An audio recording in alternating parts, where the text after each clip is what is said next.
It's really lovely to be here today. So my name is Stephanie Crewe. I'm an associate landscape architect at a company called LUC, and today I'm going to be talking about green and blue infrastructure, or GBI for short, and specifically about designing for biodiversity. So, as a bit of a background, LUC is an award-winning environmental consultancy with a track record of over 50 years now. So we include disciplines such as landscape planning, landscape design, environmental planning, ecology, and we also have a GIS team. So we work collaboratively as part of a multidisciplinary team. And one of our key work streams is the delivery of green and blue infrastructure strategies for a range of clients in the public and private sectors. And as part of our work on GBI, we look at tackling the key global challenges of the day. And they're shown on the diagram on the right-hand side. So they include things like economy and development, and that includes things like the post-COVID-19 response, the climate change, biodiversity emergency, and also health and well-being. So the key thing to note really is when we're preparing GBI strategies is we're not looking at biodiversity in isolation. So GBI is almost like a problem-solving exercise, and as landscape architects we're trying to take a holistic view. So our aim is to maximise the benefits from environmental assets as well, and contribute to a strong sense of place, create areas that are resilient in the face of climate change, areas that are rich in biodiversity, and also able to mitigate air, noise, and flood risks. So I thought it'd be useful to first look at GBI and the concept of scale, and use this principle really to demonstrate how GBI strategies can be used as mechanisms to deliver biodiversity. So there's two ways of thinking about scale with GBI. Firstly, there's the scale of the interventions themselves. So that can range from looking at landscape scale assets such as river corridors, right down to street trees, green roofs, and also urban greening interventions, and they're all at the site scale. But the other way of thinking about scale is also in terms of the study area itself. And that's what I'll be focusing on in today's presentation. So the study area, this can range from a strategic scale down to sub-regional boundaries, looking at the district, borough and county context, down to individual settlements, streets and the site scale. So today I'm going to look at examples and case studies of where we've proposed the delivery of biodiversity-based interventions as part of GBI at different scales. So I'll use examples from Ireland, from England and Wales, and I'll use projects we're also currently developing as well, so they're fresh ideas. So for each example I'll set out our key challenges and also look at our key responses to those challenges as well. So looking first at the sub-regional scale, or you could refer this to as the county scale in a UK context as well. So at this scale, the key thing to note really is that GBI delivery is focused more on the how rather than the where. So an example of this is where we were commissioned to prepare the GBI strategy for an upper tier local authority in the UK. And the key challenge we faced with this project was the need to address buy-in from 10 separate local planning authorities. So the aim was to try and guide the planning of a network of multifunctional green spaces, but this was all set within the context of the county's futures growth agenda and the need to create a clear delivery plan across the county.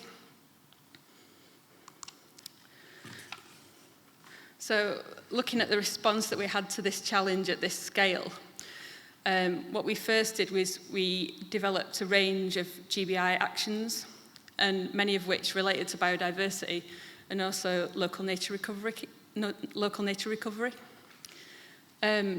However, the key underpinning aspect of our work was the idea of establishing this overarching GBI champion. And this was based at the county scale, and they would have oversight of the overall GBI strategy. We also looked at the creation of individual GBI champions at the district or borough level, so there would be 10 in total. And these would promote delivery within the planning context as well.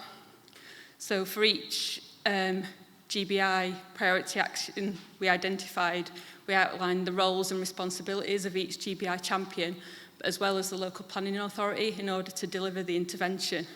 So the whole foundation of GBI delivery was put on this GBI champion programme. And the idea was for each champion to become a member of this newly created delivery partnership, and they would be responsible for monitoring and evaluating the overall GBI network. So if we move now on to the borough district sort of county context, and I think the GBI strategy we're currently developing for Limerick is a good example of looking at GBI at this scale. So one of our key aims as part of this work was to celebrate Limerick's connection to its watercourses, looking specifically at the River Shannon as a key asset. We wanted to recognise Limerick's rich abundance of greenways and blueways, and also its rich abundance of waterways, which amounted to over 1,200 hectares of protected natural heritage. We also looked at highlighting the importance of greenways and blueways and developing this coherent ecological network to improve connectivity and restore natural processes. So the first stage of our response to this challenge was to identify 10 GBI priority actions for the study area, and these were derived from a combination of comprehensive baseline study, but also consultation with key stakeholders. The actions were also underpinned by the strategic vision and the key ambitions within the Limerick Development Plan, so the whole GBI strategy is rooted firmly in policy. So you can see from the diagram, so our aim with the GBI actions, when considered as a whole, was to try and establish this Limerick BlueGreen ring around the study area. So this would form a landscape-scale GBI corridor delivering multifunctional benefits across the whole of Limerick. And looking more specifically at blue infrastructure, one of the GBI actions centred on the proposed enhancement, protection and creation of a network of blueways. The GBI strategy itself was worded really carefully in order to ensure that the enhancement of these networks and waterside experiences were balanced with key ecological sensitivities. And we also identified the need to collaborate with stakeholders to deliver river restoration at the catchment scale. If we move now more onto the settlement scale, or you could view this also as settlement extensions as well. This is specifically looking at where we've needed to balance recreational and ecological pressures. So we're in the process of developing a framework GI strategy for a garden town on the Essex-Hertfordshire border in the UK. So the aim is to provide this landscape framework to connect areas of growth and inform landscape-led master planning.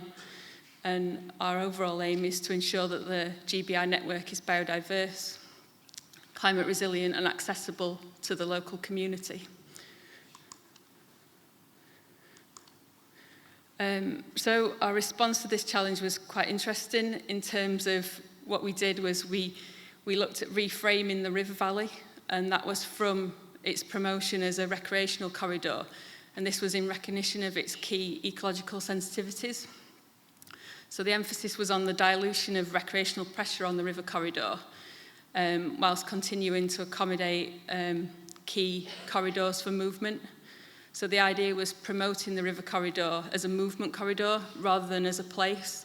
So people would be encouraged to move through the site through active travel routes or a path network, but they weren't encouraged to stay. So recreation was not minimised, but also not encouraged. So recreation was just concentrated in areas predetermined to be resilient enough to take that additional pressure. And finally, looking at the street scale. And this is an example of providing a landscape framework and retrofitting GBI into an existing street pattern. So this example looks at promoting ecological connectivity by developing an urban tree strategy, as well as a pollinator trail for several coastal towns within southwest Wales. So the settlements themselves are made up of multi-layered existing built settings and are also set within a coastal environment. So as you can imagine, they've got multiple constraints. So the photographs on the right-hand side, they're taken from one of the settlements, which is Pembroke Dock in Pembrokeshire. So you can see that the existing street pattern is quite wide in places. So the town was originally home to a Royal Navy dockyard, so the street network was designed to be able to host these grand naval parades.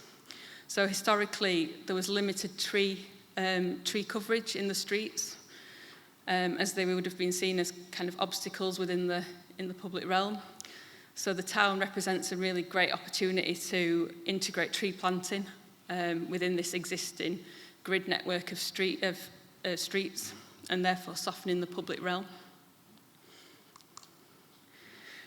So in terms of our response, so our commission was looking at a sort of strategic proposals. So we needed to recognise from an early point that we weren't going to have things like topographical surveys. We didn't have utilities information either. So what we looked at doing was developing a tree hierarchy for the street network. So what we did is we developed 4 categories for the landscape framework, and they're shown on the right-hand side of this slide. So I'll quickly run through the 4 categories. So we developed a hierarchy where the first street would be a street where a replenishment program would be required. So this is where there would be existing mature trees. And the second category would be more of a statement street where tree avenues could be accommodated because they're quite wide and they could be accommodated within an existing central reservation or maybe within wide pavements. So the third category was a street where tree planting could be integrated within nodes through partial parking reconfiguration. And then the final category is a really sort of narrow or heavily constrained street where tree planting would be limited to gateway specimens, and that would be either to frame key views or vistas as well, or retain views out to sea as well. So what we looked at with this was we identified generic principles for the establishment of trees, but then also took that a step forward by defining sub-principles for each category, and that included things like tree species and planting typologies. And the idea was for the local planning authority to use this landscape framework to take forward as funding pots became available in the future, so they could roll it out over multiple towns and multiple streets.